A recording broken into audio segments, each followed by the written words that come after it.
Adukule! Hey, oh, name it for a potai. Why, here,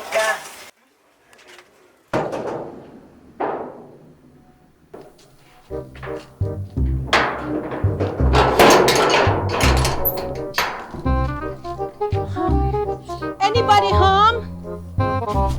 Hello? Hello?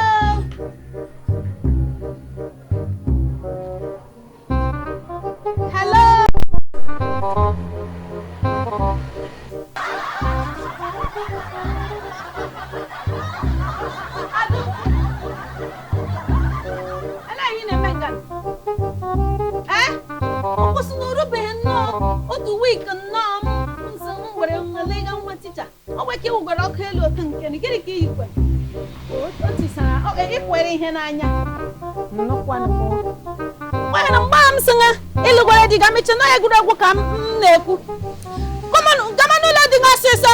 Please, Ma, please, allow me to introduce myself.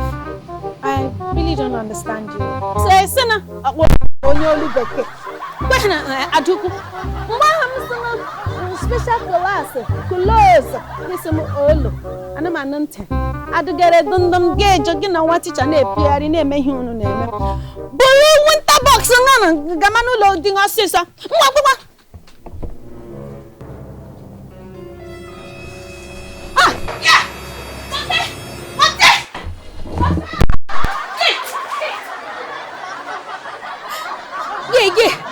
Ejo, Grandma, I'm Sisi Loretta's daughter from Lagos. Listen, Loretta, eh? Why you are not saying it since? I couldn't have broken your head. I couldn't have broken your head now. I wasn't understanding what you were saying, and moreover, I speak only Yoruba and English. Eh? Stand. Sisi Loretta had 2 of us, and she left one with you and took me with her to Lagos. Please, Grandma, don't tell anyone about me. Please, I don't want anyone in this village to know about me. Been landing. So you are coming here to be hiding. Grandma, it's a long story. Okay, longing story. You are to be entering the house. Do the shower. After you shower, then you chop. You chop, son. Then you come to be telling me the longing story.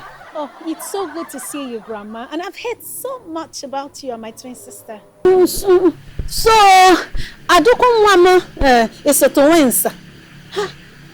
Mana, why Loretta secreted from me now? So I have a great daughter.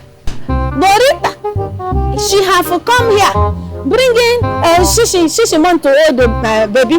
Someone, keep, I come in. I go to buy him baby food. Loretta have disappearing appear. I not see Loretta. Eh? Hey! Oh, chicken! Hey!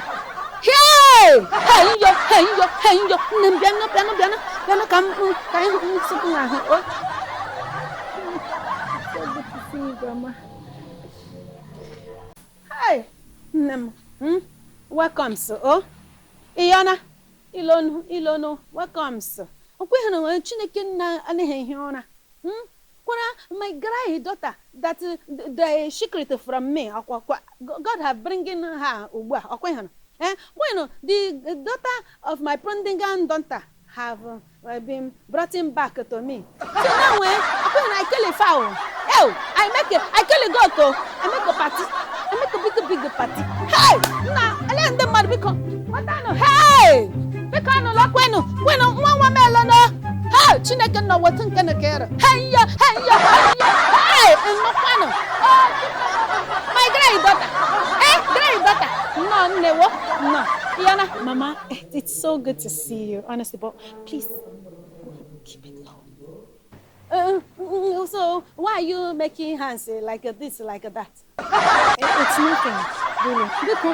Let me be asking you. Is alive, Loretta, my daughter? No.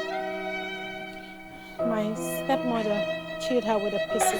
Ihemwe! Ajibakwa. It's peace. Yes, Igbo for pounding in the mortar. Akod! Chineke no message akod kugboro m lorita. Ajibakwa. Because we should not nke hi na-ekwu owu ha ejiboka ekwuwedine. Someone saying Loretta mama she married your father. Go on again no free. No, she wasn't married to my father. But she claimed that my father was responsible for my pregnancy. So he took her in because his marriage was childless. But my father died last year. How she make him? How she make him? And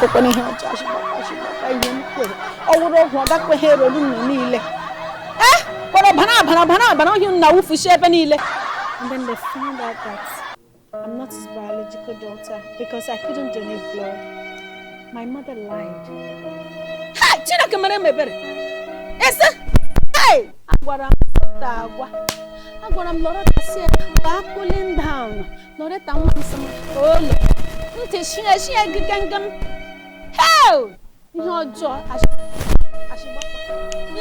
wait. Hey! My father's wife killed my mother. She went to jail and the bank confiscated the house. So I had nowhere to go. I had to come find you. It's a government to come from us to get that loan. So if a government have not to come from us to get the house, you're not to come to finding me. Thank God, so government come from my shuke on the house. Because when I'm not to know moonliness, serious moonliness. Excuse me, Grandma. Did you mean loneliness?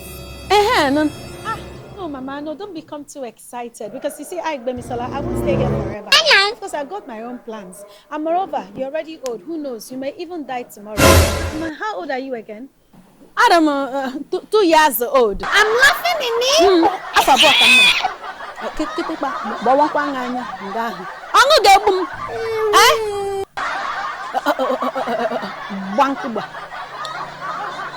Please on Facebook, follow us at Ogundipe Comedy. Please just like and share and comment. And also comment so we can know what you think, your opinion, and how you want us to serve you better. Please subscribe. Subscribe. Please subscribe.